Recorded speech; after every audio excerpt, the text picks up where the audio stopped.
కథా స్రవంతి. ఆంధ్రప్రభ సచిత్ర వారపత్రిక 1981 సంవత్సరం సెప్టెంబరు 16వ తేదీ సంచికలో ప్రచురించబడిన కథ చిరస్మరణీయం. రచన శ్రీ ఖండవిల్లి సాంబశివరావు. వినిపిస్తున్నవారు పప్పు భోగారావు. ఏమిటో రోజులిట్టా మండిపోతున్నాయి. పంచదార దొరకలేదు, కిరసనాయలు దొరకలేదు, గ్యాస్ దొరకలేదు, మంచి పాలు దొరకలేదు, పని మనిషి దొరకలేదు, సినిమాలకు టిక్కెట్లు దొరకలేదు, పసందైన కారాకిళ్ళీలు దొరకలేదు, బయటికి వెళ్ళిన ఆడాళ్ళు తిరిగి ఇంటికి చేరుకుంటారన్న నమ్మకం లేదు. ఇక బతికేదెట్టా భగవంతుడా? మళ్ళా సప్తగుళ్ళు వచ్చేట్టున్నాయి పరమేశ్వర అంటూ జణాయిస్తోంది ప్రకాశమ్మ నిర్మోహమాటంగా. అల్లుడు రాజేంద్ర ఆఫీసు నుంచి వచ్చినట్టు ఆమెకు తెలీదు. కట్టెపుల్లలు మండి చావలేదు.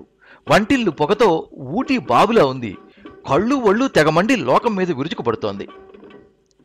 ఎక్కడ చూసినా మోసమే, దగాయే, కల్తీ లేని సొరికే లేదు కదరా దేవదేవా, వెధవలు చస్తారు తప్పదు అంటూ ఉండగా కూతురు సౌదామినొచ్చి, అమ్మా మీ అల్లుడు వచ్చేశారు, గొంతు కాస్త తగ్గిస్తావా అంది నవ్వుతూ. అలాగేనే తల్లి, ఈ కట్టెపుల్లలతో కుస్తీ పట్టలేక చస్తున్నానే తల్లి అంటూ వాక్ప్రవాహానికి అడ్డుకట్ట వేసింది. రాజేంద్ర బట్టలు మార్చుకుని లుంగి కట్టుకుని వచ్చి తన గదిలో ఈజీ చైర్లో కూర్చుని సిగరెట్ ముట్టించాడు. సౌదామిని కాఫీ తీసుకుని వచ్చినట్లు అతను చూడలేదు. సిగరెట్ తాగుతూ కణతలు నొక్కుంటూ ఆలోచిస్తున్నాడు. కాఫీ తీసుకోండి అన్నది సౌదామిని మందహాసం చేస్తూ. రాజేంద్ర ఊహాలోకంలో నుండి వచ్చి, ఓ కాఫీ తెచ్చావా అంటూ కాఫీ కప్ అందుకుని కొంచెం కొంచెం తాగుతూ ఆకాశంలోకి చూస్తున్నాడు. ఏదో ఆలోచిస్తున్నాడు తీవ్రంగా.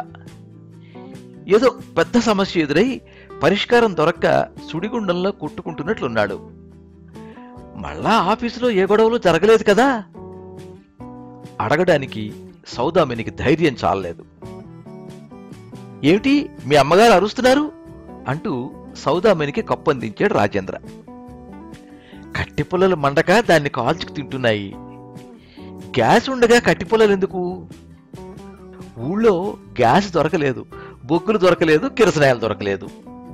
వండర్ఫుల్, అత్తగారు వచ్చేసరికి అన్నింటికీ గిరాకీ వచ్చేసింది. సౌదామిని నవ్వి ప్రసంగం మారుస్తూ, వాళ్ళ దగ్గర నుండి ఉత్తరాలు ఇంకా రాలేదు కదూ అన్నది. రాజేంద్రన్ సిగరెట్ పొగ నాసికారంధ్రాల్లోంచి వదులుతూ 2 ఉత్తరాలు అందించాడు మౌనంగా. సౌదామిని సోఫాలో కూర్చుని ఆ ఉత్తరాలు చదవసాగింది. మొదటి ఉత్తరం. మీ పెద్దమ్మాయి శివరంజని మా అబ్బాయి మోహన్కి నచ్చింది, మాకు నచ్చింది. మా అబ్బాయి హయ్యర్ స్టడీస్కి స్టేట్స్కి వెళ్ళడానికి నిశ్చయంలో ఉన్నాడు. వివాహం చేసుకుని మరీ వెళ్ళవలే అని మేం వాడికి చెప్పాం. మా మాట కాదనే రకం కాదు. ఇప్పుడు మాకొచ్చిన పెద్ద చిక్కు ఆర్థిక చిక్కు. దారి తెన్ను కనపడడం లేదు. ఫారిన్కి వెళ్ళడం మాటలతో పనా? మూటలు కావాలి. కనీసం 25,000 తక్షణం కావాలి. వ్యవధా లేదంటున్నాడు. ఎవరిని అడిగినా అప్పు పుట్టడం లేదు. ఈ ఛాన్స్ వదులుకుంటే అపార నష్టం కలుగుతుందని అబ్బాయి ఆక్రోశిస్తున్నాడు. ఈ చిక్కు సమస్య పరిష్కారానికి మీ సహాయం ఎంతైనా అవసరం. అబ్బాయి పురోభివృద్ధికి మాకెంత తాతావో మీకు అంతే. అందుచే అన్యదా భావించక ఒక 25,000 మీరు సర్దాలి అని కోరుతున్నాం. మీరు మా కోరిక తప్పక నెరవేర్చి మన బాంధవ్యం పటిష్టం చేస్తారని మేమందరం గొప్ప ధైర్యంతో ఉన్నాం. ఈ సొమ్ము కట్నం కింద అనుకునేరు. మా అబ్బాయి కట్నం పేరు చెబితేనే మండిపోతాడు. మాకు కట్నం విషతుల్యం. మేమందరం యాంటీ డౌరీగాళ్ళం అని మీకు లోగడే మనవి చేశా. మీరివ్వబోయే 25,000 అమెరికా నుంచి వచ్చాక మా వాడు దఫదఫాలుగా మీకు తీర్చివేస్తాడు. ఇందుకు సందేహం లేదు. పైకం పట్టుకుని వెంటనే మీరు స్వయంగా రావలసిందని కోరుతున్నాం. సెలవు. మొదటి ఉత్తరం అయిపోయాక 2వ ఉత్తరం ప్రారంభించింది. బావగారికి నమస్కారాలు. మీ 2వ అమ్మాయి రాధని మా కుర్రాడు మురళీ మాధవ్ చూశాడు కదా. ఆ అమ్మాయి మా కుర్రాడి కంటే 2.5 ఇంచీలు ఎత్తుగా ఉందని వాడు అన్నాడు. ఎప్పుడు కొలతలు తీసుకున్నాడో అని మీ ఆశ్చర్యచకితులు అయ్యామంటే నమ్మండి. అయినా ఆ ఎత్తు పెద్ద ప్రతిబంధకం కాదు అని కూడా వెంటనే చెప్పాడండి. రాధ పేరు గల అమ్మాయి కోసం ఇన్నాళ్ళు అన్వేషిస్తున్నాడట, తపస్సు చేస్తున్నాడట. వాడి తపస్సు ఫలించిందని అమ్మాయిని తప్పక వివాహం చేసుకుంటానని అన్నాడు. మాకు అమ్మాయి చాలా బాగా నచ్చింది. మీ వంటి సహృదయులతో వియ్యం పొందడం అంటే మాకెంతో ఆనందంగా ఉన్నది. మా కుర్రాడు డాక్టరేట్ పుచ్చుకున్నాడని మీకు తెలుసు కదా. అంత పెద్ద డిగ్రీ తీసుకుని యూనివర్సిటీలో ఒక చిన్న లెక్చరర్గా రాటైపోతున్నానని యమ సఫర్ అయిపోతున్నాడు. పైగా యూనివర్సిటీల్లో పాలిటిక్స్ చాలా మీన్గా ఉన్నాయట. మా కుర్రాడిని పైకి రానియకుండా ఆ మీదవాడు తెగ శ్రమిస్తున్నాడట. అందుచేత ఈ ముష్టిముండా ఉద్యోగానికి రిజైన్ ఇచ్చేసి పికిల్స్ బిజినెస్ పెడతాను నాన్నారు అంటున్నాడు. పిల్లల కోరికలు తీర్చడంలో నేను ఫస్టులో ఫస్టు అంటే నమ్మండి. సరే అన్నాను. ఆ బిజినెస్కి కనీస పెట్టుబడి 30,000 రూపీస్ కావాల్సి వచ్చింది. నేను ఫ్రీడమ్ ఫైటర్ని అవ్వడం చేత నా దగ్గర తంతే పైసా లేదు. ప్రభుత్వం ఇప్పించిన 5 ఎకరాల భూమి మా ఊరు శ్మశానానికి పడవటగా ఉంది. దాన్ని చదును చేసి వ్యవసాయానికి ఉపయోగపడేట్టు చేయటానికి కనీసం 10,000 తగలయ్యాలి. ఇంత డబ్బు నా దగ్గర ఏది? అంచేత చెప్పొచ్చేది ఏమంటే, ప్రభుత్వం ప్రజెంట్ ఇచ్చిన ఊసర క్షేత్రం బాగు చేయటానికి మీరు నాకు సహాయం చేయనక్కర్లేదు. కుర్రాడి బిజినెస్కి ఒక 30,000 రూపీస్ సర్ది మమ్మల్ని కృతార్థులను చేయాలి. తప్పదు. ఈ సొమ్మంతా కట్నం కింద ఊదేస్తాం అనుకునేరు. కట్నం మే ఎవ్వరం పుచ్చుకోం. మేం ఫ్రీడమ్ ఫైటర్సం. మీరివ్వబోయే సొమ్ము అప్పు కిందే. ఆ సొమ్ము మా కుర్రాడు నయా పైసలతో సహా మీరు వద్దన్నా తీర్చేస్తాడు. ఈ ఊరగాయలకు వరల్డ్ మార్కెట్ ఉందట. రష్యన్లు, అమెరికన్లు, జర్మన్లు మన పికిల్స్ అంటే పడి చేస్తున్నారట. మా కుర్రాడు ఈ పికిల్స్ గురించి ఎంతో రీసెర్చ్ చేసి ఏదో ఫార్ములా కనిపెట్టాడు. అది పరమ రహస్యం. బావగారు, దేర్ఫోర్ నేను మిమ్మల్ని రిక్వెస్ట్ చేసేది ఏమనగా, ఆ 30,000 పట్టుకుని వెంటనే పర్సనల్గా వచ్చి అందజేసి వివాహ ముహూర్తం నిశ్చయం చేసుకోవడం శ్రేయస్కరం. శుభస్య శీఘ్రం. సెలవు. ఉత్తరాలు చదవటం పూర్తి చేసి గాఢంగా నిట్టూర్పు వదిలింది సౌదామిని. ఉత్తరాలు చదివేవా? రాజేంద్ర ప్రశ్న. చదివాను. ఎలాగున్నాయి? చిత్రంగా ఉన్నాయండి. ఎవ్వరికీ కట్నం అవసరం లేదని స్పష్టం చేశారు. కట్నాలు అక్కర్లేదు, కానీ అప్పులు మాత్రం కావాలట. అప్పులు పూర్తిగా తీర్చేస్తామని వాగ్దానం చేస్తున్నారు. అమ్మాయిలు నచ్చారట. సంతోషంగానే ఉంది. కానీ ఇంత డబ్బు సర్దడం ఎలా అని ఆలోచిస్తున్నా సౌదామిని అన్నాడు రాజేంద్ర. ఉల్లిపాయలు ఏవే అమ్మాయి అంటూ ప్రకాశమ్మ ఓ కేక వేసింది. సౌదామిని తల్లి దగ్గరికి వెళ్ళింది. ఉల్లిపాయలు ఇచ్చింది. ఏమిటే అమ్మాయి అలా ఉన్నావు అన్నది ప్రకాశమ్మ. ఏముంది, అమ్మాయిల పెళ్లి గురించి ఆలోచనలో పడ్డాం. చివరి వరకు ఆలోచనలతోనే గడిపేయండి. మొన్న చూసి వెళ్ళిన వాళ్ళు ఏమన్నారు? పిల్లలు నచ్చారట. పెళ్లిళ్ళు చేసుకోవడానికి సిద్ధమేనట. ఏమిటా టాటాలు? సిద్ధంగా ఉన్నప్పుడు వెంటనే పెళ్లి చేసేయండి. మీనమేషాలు లెక్క పెడుతూ కూర్చుంటే ఎలాగే తల్లి? వాళ్ళు ఒక 25,000, మరొకరు 30,000 అప్పులు కావాలని వెంటనే పట్టుకురమ్మని రాశారమ్మా.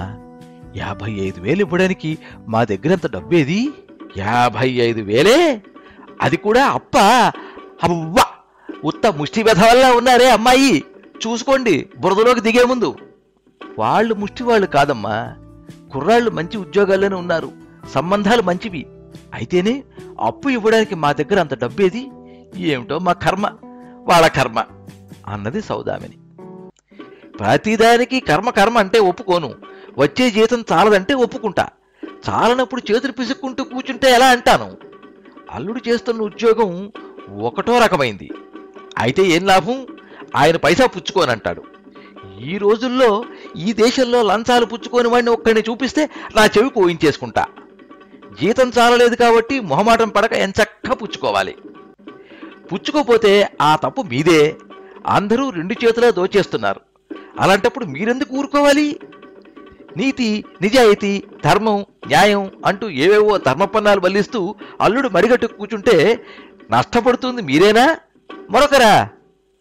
డబ్బు చాలక పిల్లలకు పెళ్లిళ్ళు చేయలేక నోరెళ్ళు పెడుతున్నారు మీరు. ఎవరైనా వింటే దవ్విపోతారు. అమ్మా, నువ్వు అనవసరంగా మాట్లాడకు. ఆయన లంచాలు పుచ్చుకుని పెళ్లిళ్ళు చేయమంటే ఎన్నటికీ అంగీకరించరు.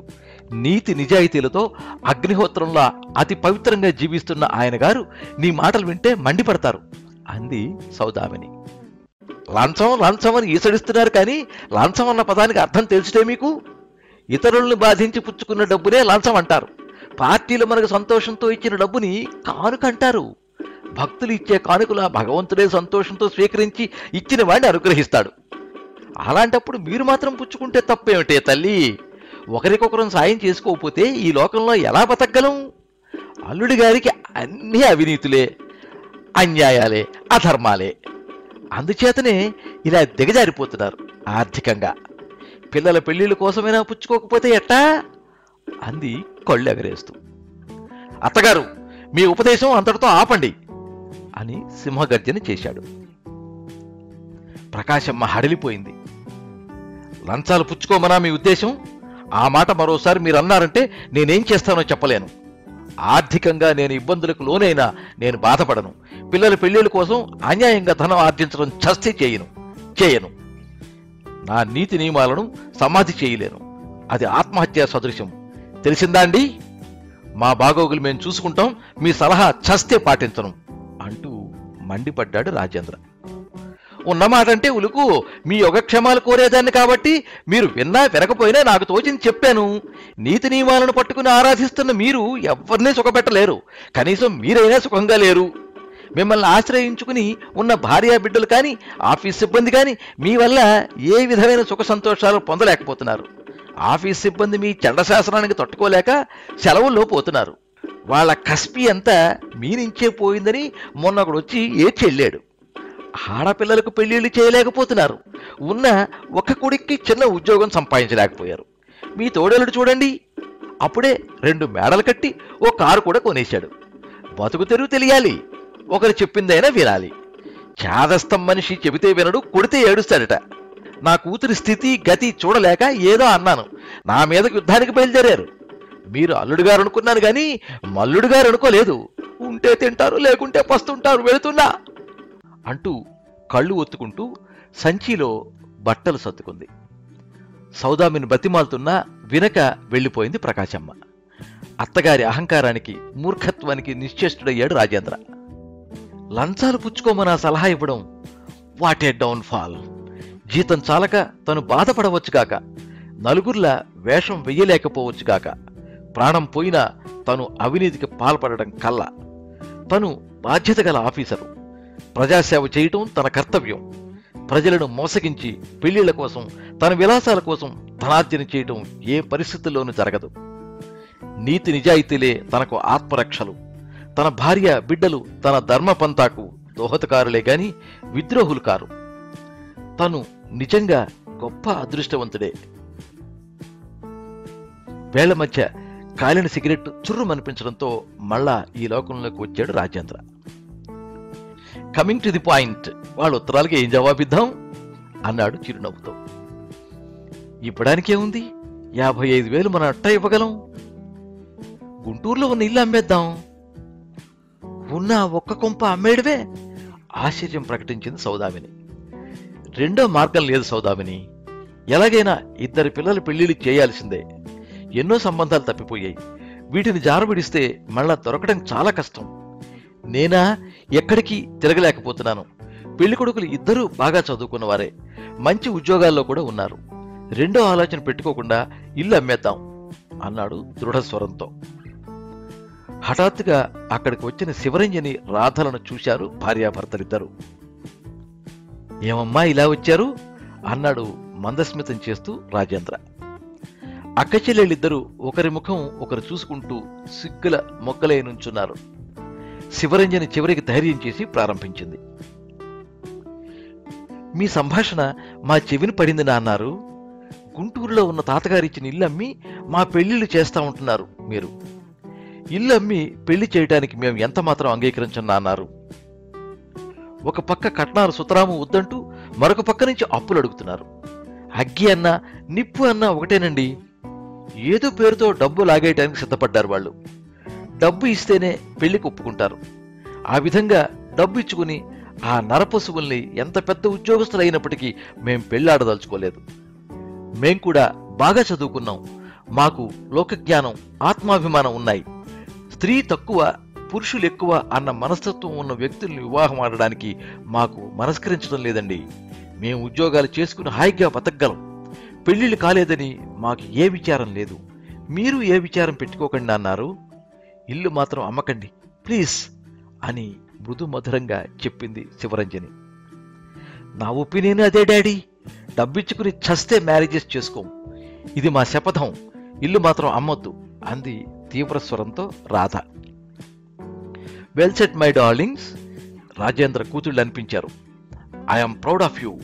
మీరెలా అంటే అలాగే చేస్తా అని మహదానందంతో అన్నాడు. ఉత్తరాలకు సమాధానం రాశాడు మర్నాడు. బిజినెస్ పెట్టడం మంచిది కాదని, కట్నం ఇవ్వటానికి తాను వ్యతిరేకుణ్ణి అని, అప్పులు ఇచ్చే అలవాటు తనకు లేదని, షరతులు విధించకుండా వివాహానికి అంగీకారమైతే తెలియచేయవలసిందని సవినయంగా రాసి పోస్ట్ చేశాడు. అప్పటికి అతని మనస్సు స్థిమితపడ్డది. అత్తగారు ఎదురుగా వచ్చి, ఎంత పని చేసావయ్యా అల్లుడు, ఫస్ట్ క్లాస్ అయిన సంబంధాలని కాలతన్నీతివి కదయ్యా, నీ నీతి సూత్రాల్లో కూతుళ్ళ సుఖాలకి ఉరేసివి కదయ్యా, నువ్వు తండ్రివని గుండె మీద చేయి వేసుకుని చెప్పగలవా అంటూ వికటాట్టహాసం చేస్తున్నట్టు అనిపించింది రాజేంద్రకు.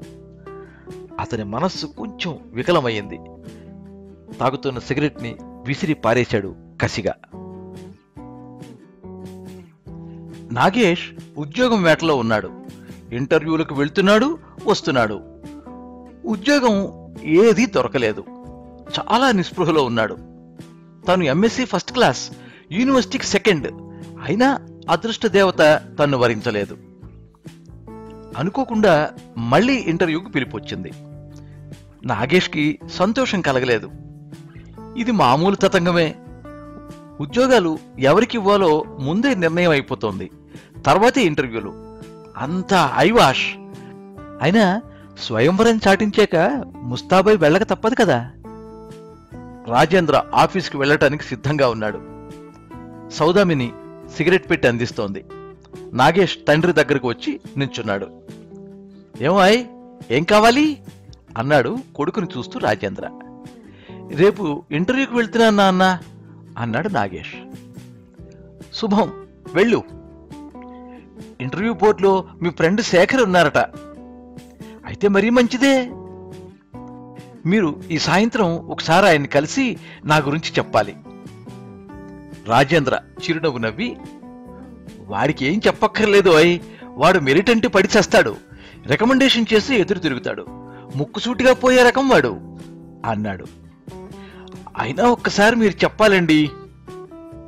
అవసరం లేదంటున్నాగా. ఉందని నేను అంటున్నా. మెరిట్ చూసి ఎవ్వడూ సెలెక్ట్ చేయడం లేదు. ఇన్ఫ్లుయెన్స్, విటమిన్ ఎం, ఈ రెండే ఉద్యోగ సంపాదనకి ముఖ్యమైనవి. లోగడ నేను అనేక సార్లు దెబ్బతిన్నాను నాన్నగారు. మీరు శేఖర్తో ఒక్క మాట చెప్పారంటే ఈ ఛాన్స్ ష్యూర్గా కొట్టేస్తా. మన కుటుంబానికి ఆర్థిక ఇబ్బందులు పోతాయి. ప్లీజ్ ప్లీజ్ అంటూ ప్రాధేయపడ్డాడు నాగేష్. సౌదామిని ఇటూ చెప్పలేదు, అటూ చెప్పలేదు. ఉత్సుకతతో చూస్తోంది. రాజేంద్ర ఒక్క క్షణం ఆలోచించాడు. అతనిలో సౌమ్యం పోయి గాంభీర్యం ఆవహించింది. నా ఐ కాంట్ రిక్వెస్ట్ హిమ్. ఆత్మవంచన చేసుకోలేను. ఇన్ఫ్లుయెన్స్ చేయడం నా ప్రిన్సిపల్స్ అగెనిస్ట్. నువ్వు ఎంఎస్సీ ఫస్ట్ క్లాస్ గాడివి, యూనివర్సిటీకి సెకండ్వి. నిన్ను విధిగా సెలెక్ట్ చేసి తీరుతారు. మోరోవర్, నీ కాళ్ల మీద నీవు నిలబడ్డం నేర్చుకోవాలోయ్ అనేసి రివ్వును వెళ్ళిపోయాడు రాజేంద్ర. నాగేష్కి మతిపోయింది.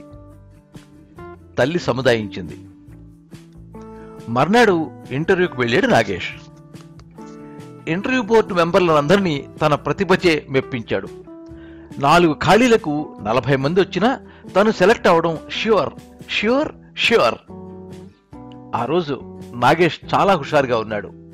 మెరిట్కి గుర్తింపు ఇన్నాళ్లకు వచ్చిందని మురిసిపోయాడు. ఆర్డర్స్ కోసం ఎదురు చూస్తున్నాడు.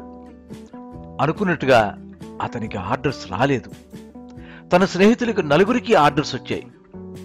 దాంతో మనిషి కృంగిపోయాడు. ఈ దేశంలో తనకింక ఉద్యోగం చస్తే దొరకదు అనుకున్నాడు. నిరుత్సాహం, నిస్త్రాణ ఆవహించేయి. ఇంత విషం పుచ్చుకుని ఈ దౌర్భాగ్య జీవితానికి గుడ్ బై చెప్దాం అనుకున్నాడు.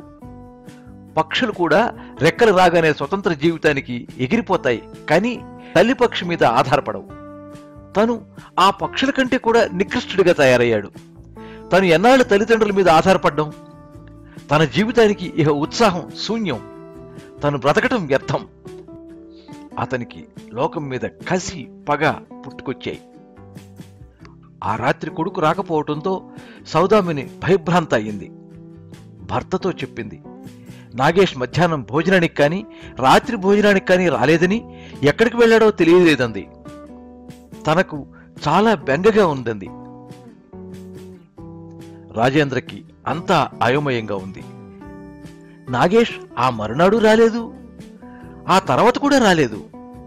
రేడియోలో అనౌన్స్ చేయించమంది సౌదామిని. అనవసరం అన్నాడు రాజేంద్ర. పేపర్లో ప్రకటన వేయించమంది. అది అనవసరమే అన్నాడు అతను. హే భగవాన్, ఏమిటి శిక్ష తనకు? తను ఏం పాపం చేసిందో? ఏ అఘాయిత్యానికి పాల్పడలేదు కదా నా చిట్టి తండ్రి. బాబు నాగేష్, నా తండ్రి, మా నాయన అంటూ బిగ్గరగా ఏడ్చి స్పృహ తప్పి పడిపోయింది సౌదామిని. రాజేంద్ర చప్పును వెళ్లి ఆమె తలను తన ఒడిలోకి తీసుకున్నాడు. ఆడపిల్లలు పరుగును వచ్చి ఉపచారాలు చేశారు. ఆ రోజల్లా ఇంట్లో ఎవరికీ మతిస్థిమితం లేదు. మరో వారానికి నాగేష్ దగ్గర నుంచి ఉత్తరం వచ్చింది. రాజేంద్ర అతి ఆత్రతతో కవరు విప్పి చదవసాగాడు. డియర్ డాడీ, నాకు ఉద్యోగం రాలేదని తెలిసాక మనస్సు పూర్తిగా పాడైపోయింది. కలకత్తా వచ్చేశాను. నా ఉద్యోగం గురించి శేఖర్తో ఒక్క ముక్క చెప్పమని మిమ్మల్ని ఎంతో బ్రతిమిలాడాను. మీరు చెప్పనన్నారు. చెప్పనని భీష్మించి కూర్చోవడంతోనే చేతికందిన ఉద్యోగం చేయి జారింది. కొడుకు ఉద్యోగానికి చిన్న రికమెండేషన్ చేయటం కూడా మీ దృష్టిలో గొప్ప అవినీతే, ఆత్మవంచనే. దేశంలో తండ్రులంతా మీ మాదిరిగానే చేస్తున్నారా? నా పట్ల మీరు చాలా క్రూరంగా, నిర్దాక్షిణ్యంగా వ్యవహరించారు. నా గుండె బద్దలైపోయింది. నా తండ్రే నాకు సహాయం చేయడానికి నిరాకరిస్తే ఈ లోకంలో మరెవరు నాకు సహాయం చేస్తారు?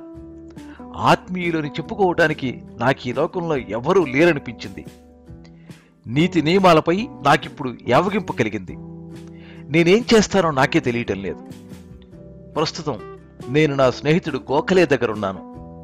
అమ్మకు నా నమస్కారాలు. నా గురించి ఆమె పడే మనోవ్యథ నాకు పూర్తిగా తెలుసు. కానీ నేను తీసుకున్న నిర్ణయంలో బాంధవ్య స్మరణకు, మమకారాలకు, దయాదాక్షిణ్యాలకు తావులేదు. ఇదే మీకు వ్రాసే చివరి ఉత్తరం. సెలవు, నాగేష్. ఆ ఉత్తరం చదివాక రాజేంద్ర ఉత్తుంగ శిఖరాగ్రం నుంచి అగాధమైన లోయలోకి ఒక్కసారిగా పడిపోయినట్లనిపించింది. ఆ షాక్ నుంచి చాలాసేపటి వరకు తేరుకోలేకపోయాడు. అల్లుడు గారు, చూశారా మీ ప్రయోజకత్వం? నైతిక సూత్రాలంటూ, ధర్మాధర్మాలంటూ ఉన్న ఓ కొడుకుని దూరం చేసుకున్నారు. దానికి మీ సమాధానం ఏమిటి? ఏమిటి ఏమిటి అంటూ అత్తగారు ఎద్దేవా చేస్తున్నట్టు అనిపించింది రాజేంద్రకు. ఓ మై గాడ్, ఏమిటిది? తను నిజంగా ఎందుకు పనికిరాని వాడా? తన నీతి నియమాలు నిరుపయోగాల, బాధాకరాల? No, I can't agree. Who is this devil అంటూ పిడికిళ్ళు బిగించి అరుస్తున్నాడు రాజేంద్ర. సౌదామిని పరుగును వచ్చి, ఏమిటండి అలా కేకలు వేస్తున్నారు? ఏమిటలా ఎగ్జైట్ అవుతున్నారు అంటూ ప్రశ్నించసాగింది ఆందోళన పడుతూ. నీతి నిజాయితీలను నమ్ముకున్నవాడు, ధర్మాన్ని న్యాయాన్ని పాటించేవాడు ఈ లోకంలో ఎందుకు పనికిరాని వ్యక్తా సౌదామిని? కాదు, ముమ్మాటికి కాదు. మరి మీ అమ్మగారు ఏమిటి అలా అంటున్నారు? మా అమ్మేదండి. అయినా మా అమ్మ మాటలకు విలువ ఇవ్వకండి. దానికి నీతి నిజాయితీ పరుల ఔన్నత్యం తెలీదు. అది కూపస్థ మండూకం. దాని మాటలకు మీరేం బాధపడకండి. కాసేపు మంచం మీద విశ్రాంతి తీసుకోండి. మానసికంగా చాలా హైరాణ పడినట్టున్నారు అంటూ భర్తను మంచం మీద కూర్చోబెట్టి పడుకోమన్నది. కింద పడి ఉన్న ఉత్తరం చదివింది. అంతా అర్థం చేసుకుని దుఃఖాన్ని దిగమింగుకుంటూ భర్త దగ్గరకు వచ్చి, కాసేపు విశ్రాంతి తీసుకోండి, నా మాట మన్నించండి అంటూ బతిమాలింది. సౌదామిని, వరి అవ్వద్దు. ఇప్పుడే శేఖర్ని కలిసి వస్తాను. ఇప్పుడొద్దు, నా మాట వినండి. మీ మనస్సు ప్రశాంతత కోల్పోయింది. రేపు వెళుతురు గాని. అతని ఇల్లు ఊరవతలుంది. నోనో, ఇప్పుడే వెళ్ళాలి. నీతి నిజాయితీలకు తిలోదకాలిచ్చిన పెద్ద మనిషి అని వాణ్ణి పలకరించి వస్తా.